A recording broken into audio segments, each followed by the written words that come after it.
l'invité politique de Renaud Blanc sur Radio Classique et Paris Première. Bonjour Yannick Jadot. Bonjour. Merci d'avoir accepté l'invitation de Paris Première et de Radio Classique. Vous êtes le candidat écologiste à l'élection présidentielle. J'ai pas mal de questions, évidemment, sur la politique, mais l'actualité, c'est la pollution. En Île-de-France, et pas seulement en Île-de-France, à Lyon, dans les Pyrénées, dans le Nord, dans les Alpes.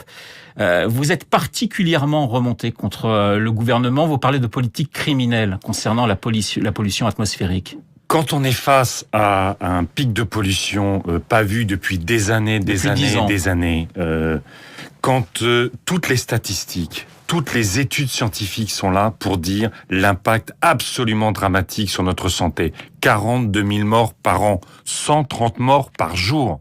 130 morts par jour, et que on voit un gouvernement hésiter, un jour c'est oui, un jour c'est non, on attend, peut-être qu'il va y avoir une petite bruine, peut-être qu'il va y avoir un peu de vent, et que ça va nous permettre de ne pas agir.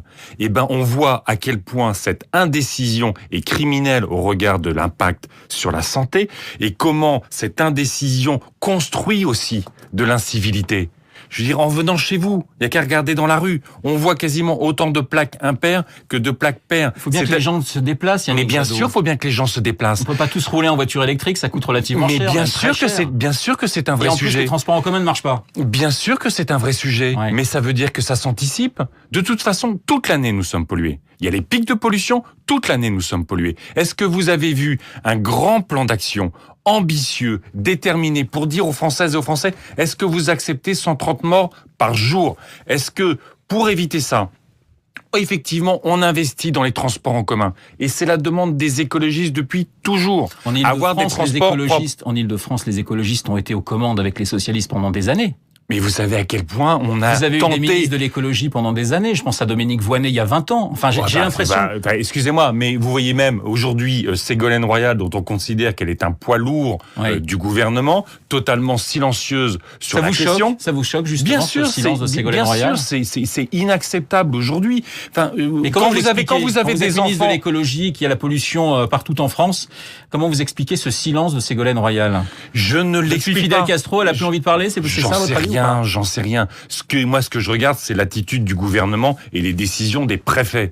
Je veux avoir des préfets qui, au nom de l'État français, disent votre santé prime sur tout le reste. Vous êtes capable de le comprendre. Et à force de ne pas faire de la pédagogie, à force de pas dire, voilà, dès qu'il va se passer ça, voilà comment on va s'organiser.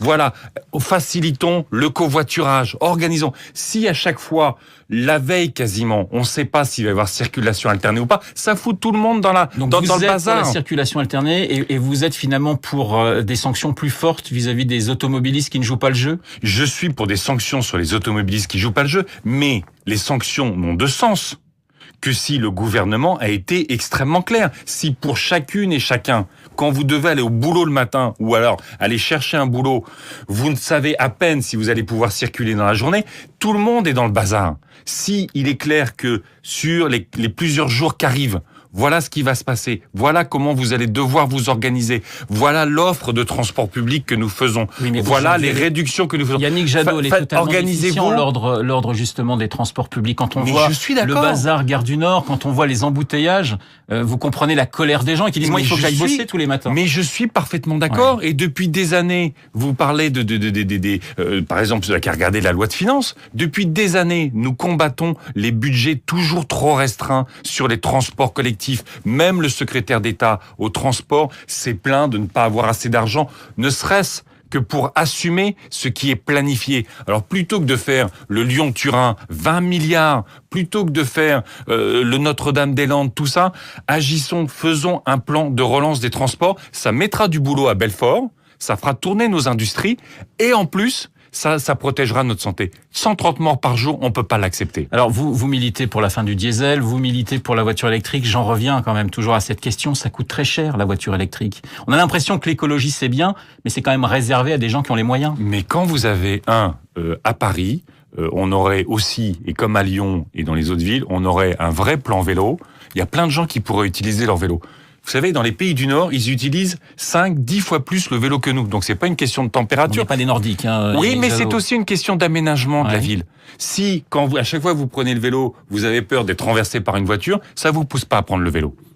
Donc c'est aussi une planification d'une ville où on circule davantage. Et si je le dis, ce sont les transports collectifs. C'est un problème intramuros. Quand vous habitez la banlieue, prendre le vélo, c'est quand même assez compliqué. Mais je dis pas, je dis, il y a plein de réponses. Ce que je dis, c'est qu'il n'y a pas qu'une seule réponse. Évidemment, il faut aller vers la voiture propre. Quand vous voyez dans toute la presse française au moment du mondial de l'auto, la France championne du monde des voitures sales, vous vous doutez bien qu'on va pas garder des emplois et de l'industrie sur un tel créneau. L'une des voitures les plus françaises en termes de production, ce sont les Toyota, ce sont les hybrides. Donc, c'est aussi de l'emploi sur nos territoires. Et puis, moi, j'ai toujours dit, on a 5-6 milliards de niches fiscales sur le diesel. Réduisons progressivement cette niche. Et avec cet argent, finançons la conversion automobile de celles et de ceux qui ont évidemment besoin d'une automobile, mais qui ont aujourd'hui une vieille voiture parce qu'ils ne peuvent pas s'en offrir une nouvelle. Donc il y a des moyens si on a la volonté. Le problème dans ce pays, c'est qu'on n'a pas la volonté de protéger la santé. On continue à tergiverser avec les lobbies plutôt que de protéger la santé. On envoie des signaux pathétiques à l'opinion française. On a l'impression d'avoir un État qui ne sert plus à rien, qui ne sert plus à nous protéger et qui nous fout dans le bazar dès le matin quand on va aller bosser. On va passer à la primaire qui se passe à gauche. Vous appelez ça la primaire socialiste. C'est une primaire socialiste, non ? Il y a quelques écologistes quand même qui se présentent. Ouais, enfin bon, le sujet c'est les socialistes, on est d'accord. Manuel Valls finalement appelle au rassemblement. Il vous demande finalement de revenir un petit peu dans le bercail. Il était en meeting dans le Doubs hier. Qu'est-ce que vous répondez à l'ancien Premier ministre? C'est, vous savez, Manuel Valls... veut le rassembleur de la gauche. Manuel Valls, c'est Dr Jekyll et Mr Hyde. Il a gouverné, il a été ministre, puis Premier ministre, c'était Mr Hyde. Les gauches irréconciliables, vive le nucléaire, vive le diesel, vive Notre-Dame-des-Landes. Et puis d'un seul coup, il devient candidat. Il arrive à prononcer le mot écologie, il arrive à prononcer le mot énergie renouvelable. Il parle de réconciliation. Tout ça n'est pas très sérieux. Après... Moi, je suis issu d'une primaire, celle de l'écologie. Je pense très important qu'il y ait cette primaire socialiste. On voit bien qu'il y a des lignes de fracture énormes au sein du Parti socialiste, entre un Montebourg, un Hamon et un Valls. Ils pensent pas la société de la même façon. Très bien qu'ils aient ce débat-là. Mais reconnaissons, par exemple, qu'entre Montebourg et Valls, il y a un sujet sur lequel ils sont d'accord, c'est l'écologie. C'est pour ne pas en faire. Ils sont, encore une fois, nucléaire, diesel, et tout ça. Vous savez, c'est pas simplement... la protection de l'environnement, et c'est ce qui m'anime, ce sont des emplois perdus. Quand en Allemagne, on crée 400 000 emplois sur les énergies renouvelables, c'est des emplois qu'on crée pas chez nous, parce qu'on est obsédé par le nucléaire. Ce sont des PME qui pourraient occuper tous nos territoires. L'Allemagne est obsédée par le charbon quand même. Hein. L'Allemagne est en train... Mais il faut combattre le charbon en Allemagne. Le problème, ce qui s'est passé ces dernières années, c'est que, comme le prix du charbon s'est écroulé sur les marchés internationaux, les centrales charbon ont remplacé les centrales gaz. C'est un drame. Mais vous verrez que l'Allemagne a pris la décision de progressivement et de manière déterminée sortir du charbon. J'aimerais que... La question, c'est pas de nier les problèmes. C'est de savoir comment on en sort. Moi, je vois un pays qui a des problèmes, l'Allemagne, avec le charbon, qui commence à éliminer le problème nucléaire, qui a un problème avec le charbon, mais qui se dit, je me donne les moyens d'en sortir. En France, on a des problèmes avec le nucléaire, ça nous coûte des milliards, on est en train de tuer EDF et la perspective d'un service public maintenu pendant des années, mais on ne trouve pas les solutions ou on ne veut pas les chercher. Alors Yannick Jadot, vous êtes très réaliste parce que vous avez dit, je ne serai pas président de la République, vous êtes donc vous allez forcément au second tour devoir choisir.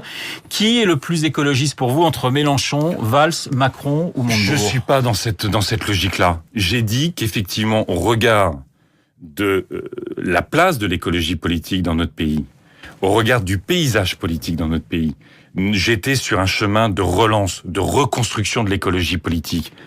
Fini l'écologie culpabilisante, fini l'écologie punitive, fini l'écologie du yaka faucon, une écologie crédible, une écologie qui place à la fois l'environnement et le social au cœur du programme. Yannick Jadot, fini l'écologie simplement à gauche? Parce que c'est quand même l'un de vos problèmes. Les Français s'intéressent à l'écologie, mais lorsqu'on voit les scores que font les Verts aux différentes élections présidentielles, c'est quand même assez catastrophique. Eh bien, donnons-nous les moyens. Est-ce que l'écologie doit être de gauche? Juste Nicolas Hulot, quand il était candidat potentiel, il était testé à plus de 10. Ça veut dire que 10% de la population, à ce moment-là... Et lui revendique une écologie bleu-blanc-rouge. 10% à ce moment-là étaient prêts à voter pour un candidat écologiste. C'est ça mon objectif. Je suis pas Nicolas Hulot, mais c'est ça mon objectif. Alors moi, je suis écologiste avant d'être de gauche, mais je crois qu'aujourd'hui, On ne peut plus se revendiquer de gauche sans être écologiste. Et tous ceux qui sont là en disant « je suis de gauche, mais j'accepte les discriminations, mais j'accepte les inégalités, mais j'accepte la dislocation de l'Europe, et j'accepte les discours de repli, et je ne me bats pas contre la dégradation environnementale qui est la dégradation de notre santé et la dégradation de notre avenir. » Et ben tout ça n'est pas être de gauche. Donc, pourquoi pas, moi j'ai toujours eu des valeurs de gauche, mais aujourd'hui, être de gauche et ne pas être écologiste, à mon avis, c'est une contradiction majeure que d'autres devront résoudre. Une dernière question, est-ce que, elle est assez directe, mais est-ce que par exemple Cécile Duflot, au gouvernement, ça vous a fait du mal pour l'image des écologistes ? Non, parce qu'elle s'est battue. Prenons une mesure, l'encadrement des loyers. C'est une mesure aujourd'hui extrêmement populaire. Tout le monde sait que c'est extrêmement important.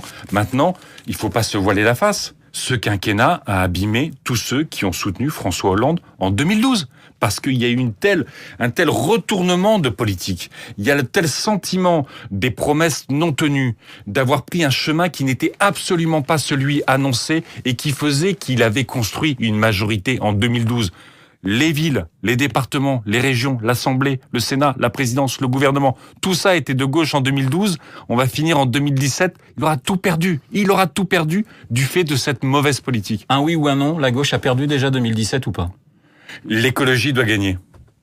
Yannick Jadot et sa réponse assez surprenante. Yannick Jadot, le candidat écologiste à l'élection présidentielle. Merci d'avoir été l'invité de Paris Première et de Radio Classique. C'était l'invité politique sur Radio Classique et Paris Première.